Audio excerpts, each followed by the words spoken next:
Bonjour, bienvenue dans la série sur la physique des particules. Donc continuons notre démonstration, on était au point B, donc montrons maintenant que le rayon de convergence de la série ne dépend pas de S. Les deux dernières relations qu'on a vues dans la vidéo précédente donnent d sur dt n de f de st en t égale 0 est inférieur ou égal, pardon,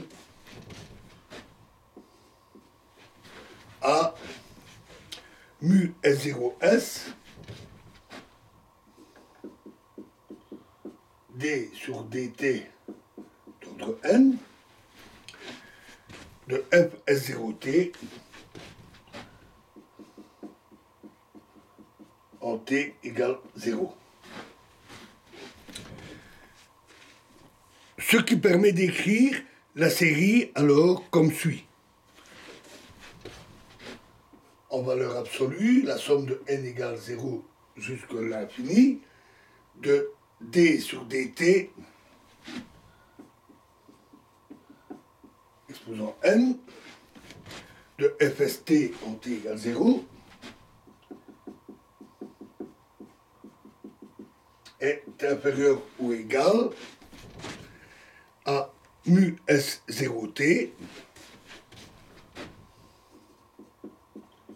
S0S, pardon, de somme de n égale 0 jusqu'à l'infini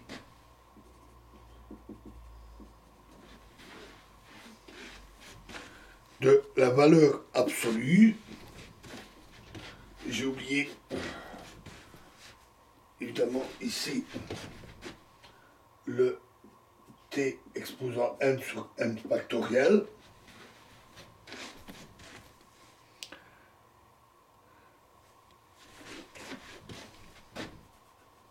t exposant n sur n factoriel, et on ferme la valeur absolue.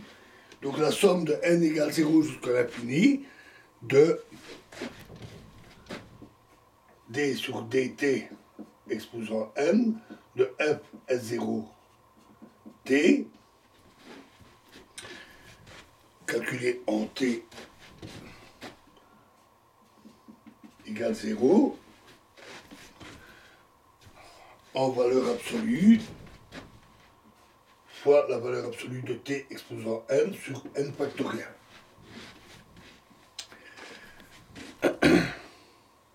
On a donc, en tenant compte de la contrainte supérieure sur les dérivés que vous avez vu, pour le rayon de convergence R de la série, R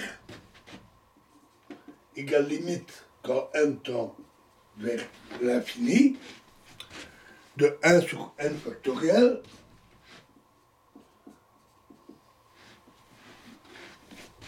fois d sur dtn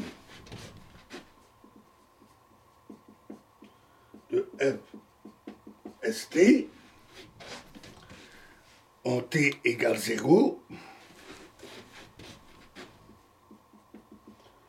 exposant moins 1 sur n est supérieur ou égal à limite quand n tend vers l'infini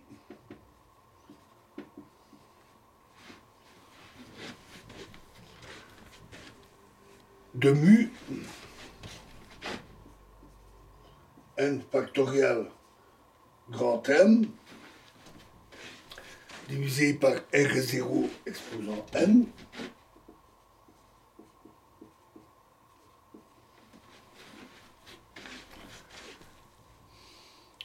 fois 1 sur n factoriel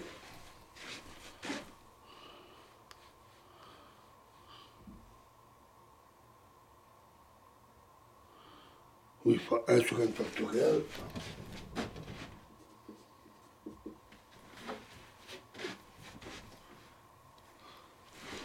limite de exposant moins 1 sur n. Alors, étant donné que la limite quand n tend vers l'infini de mu exposant moins 1 sur n en valeur absolue est égal à 1,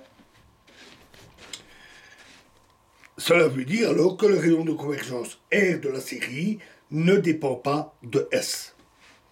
Par conséquent, si on tient compte de la propriété d'unitarité, l'amplitude Fst est analytique par rapport à l'impulsion dans le cercle de rayons défini ne dépendant pas de l'énergie. Un cas réel des relations de dispersion qui rend compte non seulement de la coupure droite, mais aussi de la coupure gauche, peut être envisagé d'une façon tout à fait analogue et amène au même résultat.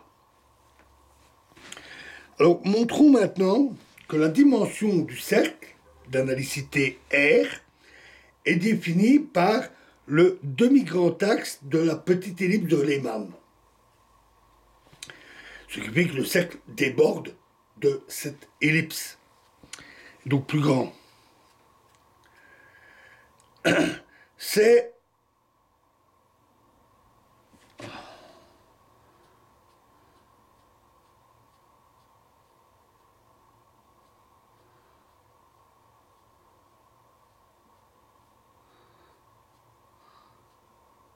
alors la démonstration de cette affirmation se ramène alors au fait suivant.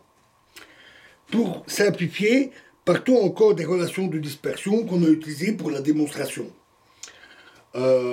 Avec la différence au choix précédent, prenons comme point S égale bêta au lieu du S0. S égale bêta reposant sur la coupure. On a donc S, S1 et 0. La coupure étant à droite.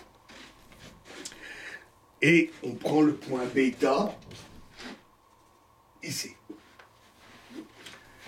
C'est-à-dire dans la région physique.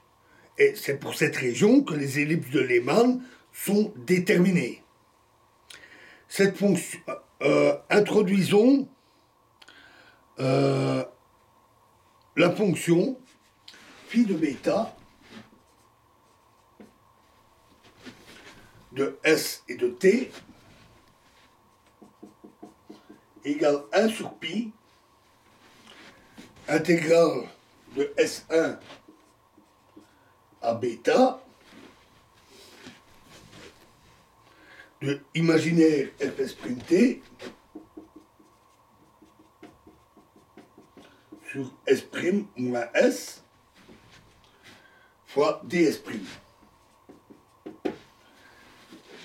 Alors, cette fonction est analytique en S dans tout le domaine de la coupure S1 à bêta.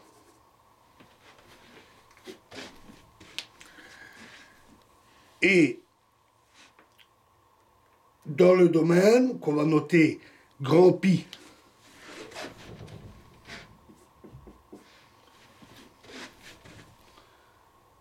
S0 bêta,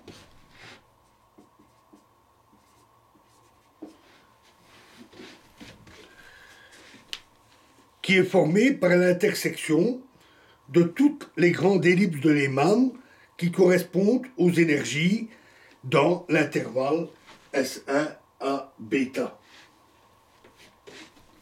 Voilà, et nous verrons la suite et la fin dans la prochaine vidéo. Je vous remercie.